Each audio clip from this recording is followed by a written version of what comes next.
আজকে আমি তোমাদের পড়াবো ক্লাস 9 লাইফ সায়েন্সের প্রথম অধ্যায় জীবন ও তার বৈচিত্র্য।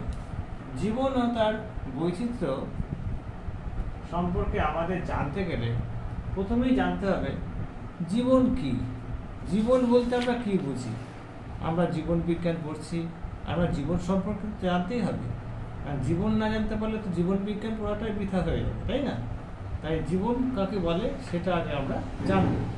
বৃদ্ধি, প্রজনন, পরিব্যক্তি, বিবর্তন, উত্তেজনায় সাড়া দেওয়া, চলন গমন প্রভৃতি বৈশিষ্ট্য প্রকাশকারী প্রোটোপ্লাজমীয় বস্তুকে জীবন বলে। তাহলে জীবনের কতগুলো গুরুত্বপূর্ণ বৈশিষ্ট্য রয়েছে, সেই বৈশিষ্ট্যগুলোই নির্দেশ করে জীবনকে, এবং কোনো বস্তুর মধ্যে এই বৈশিষ্ট্যগুলো প্রকাশিত হয়। জীবনের প্রথম গুরুত্বপূর্ণ বৈশিষ্ট্যই হলো প্রোটোপ্লাজমীয় সংগঠন, অর্থাৎ এই যে জীব সেটা এককোষীয় হতে পারে, বহুকোষীয় হতে পারে। তো এককোষী হোক আর বহুকোষী হোক সেটা থেকে কিছু আসা যায় না, কিন্তু কোষের মধ্যে যেটা থাকে সেটাকে প্রোটোপ্লাজম বলা হয়। অর্থাৎ প্রোটোপ্লাজম দিয়েই কোষ তৈরি হয়। প্রোটোপ্লাজমের বাইরে কোষ প্রাচীর থাকতে পারে, কোষ পর্দা থাকতে পারে। প্রাণী কোষের ক্ষেত্রে কোষ পর্দা থাকে শুধু, উদ্ভিদ কোষের ক্ষেত্রে কোষ প্রাচীর থাকে। এই প্রোটোপ্লাজমীয় সংগঠনটা কি? প্রোটোপ্লাজম হচ্ছে নিউক্লিয়াস এবং সাইটোপ্লাজমকে একত্রে বলা হয় প্রোটোপ্লাজম। নিউক্লিয়াসে খুব গুরুত্বপূর্ণ যে উপাদান ডিঅক্সিরাইবো নিউক্লিক অ্যাসিড থাকে, তার সঙ্গে ক্ষারীয় হিস্টোন প্রোটিন থাকে, এদেরকে একত্রে বলা হয় ক্রোমাটিন, যা জালকাকারে এই নিউক্লিয়াসে অবস্থান করে। প্রোটোপ্লাজমীয় অপর বস্তুটি হলো সাইটোপ্লাজম। সাইটোপ্লাজমে বিভিন্ন রকম জৈব অজৈব বস্তু থাকে। জৈব বস্তুর মধ্যে প্রোটিন, ফ্যাট, কার্বোহাইড্রেট এগুলো থাকে, যদিও এগুলো সরল উপাদান হিসেবে থাকতে পারে, জটিল উপাদান হিসেবেও থাকতে পারে। এছাড়া বিভিন্ন অজৈব বস্তু যেমন খনিজ লবণ থাকতে পারে। আচ্ছা, আরেকটা কথা বলি, জৈব বস্তু হিসেবে এনজাইম থাকে, বিভিন্ন রকম হরমোন থাকে, এগুলো থাকে। যাই হোক, তো প্রোটোপ্লাজম ছাড়া আমরা জীবনের কথা ভাবতেই পারি না। জীবনের অপর গুরুত্বপূর্ণ বৈশিষ্ট্য হলো প্রজনন ও বংশবৃদ্ধি। প্রজনন কি? প্রত্যেক জীব অপত্য জীব সৃষ্টি করে বংশ বিস্তার করে। প্রত্যেক জীব অপত্য জীব সৃষ্টি করে বংশ বিস্তার করে। অর্থাৎ কোনো জীব যদি জীবের সংখ্যা বৃদ্ধি করে তাহলে তাকে আমরা বলবো বংশবৃদ্ধি করে। অর্থাৎ জীবের সংখ্যা বৃদ্ধি, অর্থাৎ বংশবৃদ্ধি। যত বেশি প্রজনন হবে তত জীবের সংখ্যা বাড়বে, অর্থাৎ বংশ বিস্তার হবে। এরপর আসে বিপাক। বিপাক খুবই গুরুত্বপূর্ণ একটি বৈশিষ্ট্য।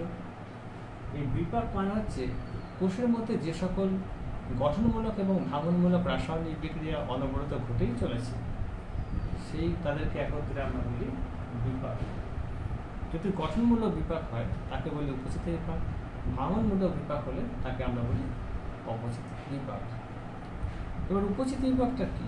উপচিত বিপাক হলো যখন কোষের প্রোটোপ্লাজমে সরল জৈব যৌগ বা সরল কোনো পদার্থ পরস্পর যুক্ত হয়ে অপেক্ষাকৃত জটিল যৌগ তৈরি করে, তখন তাকে উপচিত বিপাক বলা হয়। যেমন উদ্ভিদের ক্ষেত্রে সালোক সংশ্লেষ ও পুষ্টি। যে বিপাকের ক্ষেত্রে জীবের শুষ্ক ওজন হ্রাস পায়, অর্থাৎ এক্ষেত্রে জটিল যৌগ ভেঙে অপেক্ষাকৃত সরল যৌগ তৈরি হয়, তার ফলে জীবের শুষ্ক ওজন হ্রাস পায়, একে আমরা বলি অপচিত বিপাক। তাহলে অপচিত বিপাকের ফলে আমরা কি দেখলাম?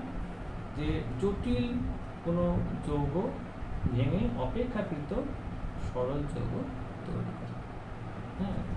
অনেক, যেমন ধরো শ্বসন।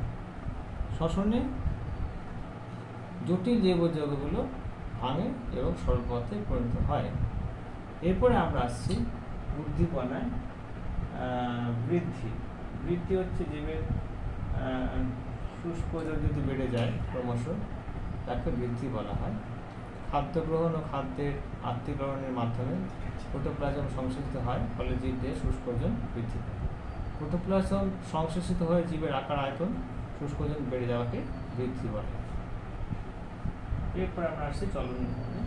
চলন অর্থাৎ কোনো জীব যদি স্বেচ্ছায় স্বতঃস্ফূর্তভাবে অঙ্গ প্রত্যঙ্গ সঞ্চালন করে তখন তাকে আমরা বলব চলন। চলনের ক্ষেত্রে প্রধানত জীবের কোনো স্থান পরিবর্তন ঘটে না, জীব একটা জায়গায় স্থির থেকে এটা করতে পারে, অঙ্গ প্রত্যঙ্গ নাড়াচাড়া করতে পারে। সাধারণত উদ্ভিদের এটি খুব গুরুত্বপূর্ণ বৈশিষ্ট্য।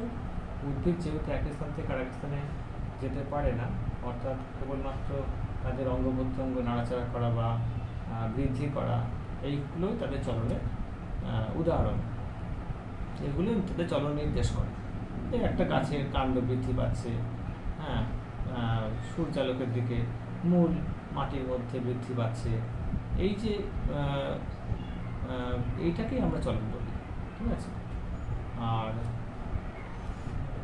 অনেক সময় দেখা যায় যে অনেক উদ্ভিদ চলন ছাড়াও গমন করে, যেমন ক্লামাইডোমোনাস।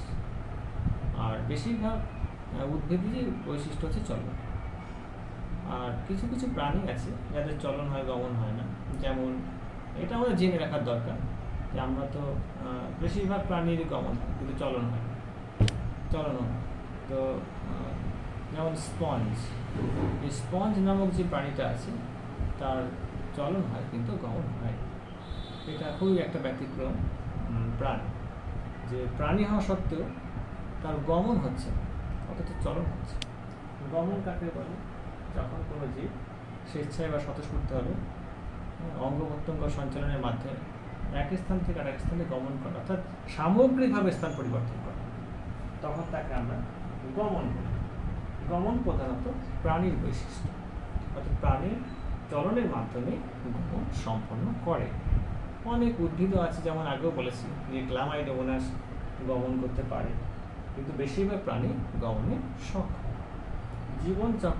জীবনচক্রটা কি? জীবনচক্র হচ্ছে জীবের জন্মের পর জীবদেহ বৃদ্ধি পেয়ে পরিণত হয় এবং প্রজননের মাধ্যমে বংশবৃদ্ধি করে। এরপর বার্ধক্য আসে এবং অবশেষে জীবের মৃত্যু হয়। জীবের জন্ম, বৃদ্ধি, বংশবিস্তার, বার্ধক্য, মৃত্যু, এই যে ঘটনাগুলো, এগুলো চক্রাকারে ঘটতেই থাকে। এই যে চক্রাকার যে ঘটনা, এটাকে আমরা বলছি জীবনচক্র। এরপরে আসছে উদ্দীপনায় সাড়া দেওয়া। এটাও একটা গুরুত্বপূর্ণ বৈশিষ্ট্য, যে জীব মাত্রই উদ্দীপনায় সাড়া দেয়, এবং সেটা আমরা উদ্ভিদের ক্ষেত্রে হয়তো খুব ভালো করে বুঝতে পারি না, কিন্তু প্রাণীর ক্ষেত্রে আমরা খুব ভালো বুঝতে পারি। একটা প্রাণীকে যদি কোনো উদ্দীপক দ্বারা উদ্দীপিত করা যায়, তাহলে সে প্রতিক্রিয়া করে। এই প্রতিক্রিয়াটাই হচ্ছে উদ্দীপনায় সাড়া দেওয়া। তাহলে আজকে আমরা জীবনের বিভিন্ন বৈশিষ্ট্য সম্পর্কে আলোচনা করলাম এবং এগুলো আমরা জানতে পারলাম। আশা করি তোমাদের যেগুলো আমি বললাম সেগুলো জেনে তোমরা অনেকটাই উপকৃত হবে।